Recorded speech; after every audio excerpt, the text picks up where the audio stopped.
जब भगवान ने अपने सबसे प्रिय भक्त की परीक्षा ली तो पूरा गांव रो पड़ा। कभी सोचा है कि जब हम भगवान को पुकारते हैं और उनकी ओर से कोई जवाब नहीं आता तब क्या होता है?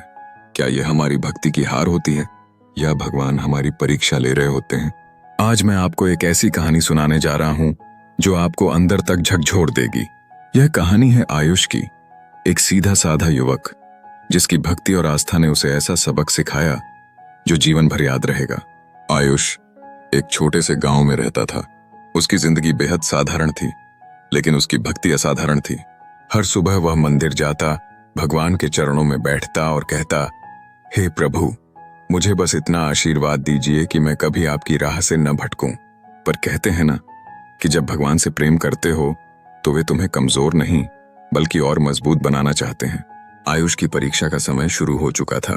सबसे पहले उसके पिता की नौकरी छूट गई। घर में पैसे की किल्लत होने लगी। जैसे तैसे समय काट रहे थे कि उसकी मां की तबीयत अचानक बिगड़ गई। इलाज के लिए पैसे नहीं थे और ऊपर से आयुष की पढ़ाई भी छूट गई। वह हर ओर से घिर गया। अब तक जो लड़का हर दिन भगवान का नाम लेता था वही गुस्से से भर गया। एक दिन मंदिर के सामने खड़े होकर उसने कहा, हे भगवान, मैं हर दिन आपकी भक्ति करता हूं। मैंने कभी आपका साथ नहीं छोड़ा, फिर आपने मेरा साथ क्यों छोड़ा? क्या मेरी भक्ति में कमी रह गई? उसकी आंखों से आंसू बहने लगे। उस रात आयुष को एक सपना आया। उसने देखा कि भगवान खुद उसके सामने खड़े हैं, शांत मुस्कुराते हुए। भगवान ने कहा, आयुष, जब परीक्षा होती है तो शिक्षक चुप रहते हैं। मैं तुम्हारी परीक्षा ले रहा हूं। तुम्हारी मेहनत और आस्था ही तुम्हारे उत्तर हैं। याद रखना, मैं तुम्हारे साथ हूं। बस तुम्हें खुद की शक्ति पहचाननी है। सुबह उठते ही आयुष के मन में एक नई रोशनी आ गई। उसने सोचा, अगर भगवान मेरी परीक्षा ले रहे हैं तो मुझे इस परीक्षा में खरा उतरना होगा। उसने अपनी मां का इलाज कराने के लिए गांव के लोगों से मदद मांगी। बच्चों को पढ़ाना शुरू किया ताकि पढ़ाई का खर्च निकाल सके। रातों को जागकर उसने अपनी अधूरी पढ़ाई पूरी की।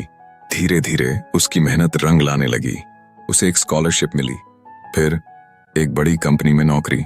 उसने अपनी मां का इलाज करवाया, पिता को नई नौकरी दिलाई और पूरे परिवार की जिंदगी बदल दी।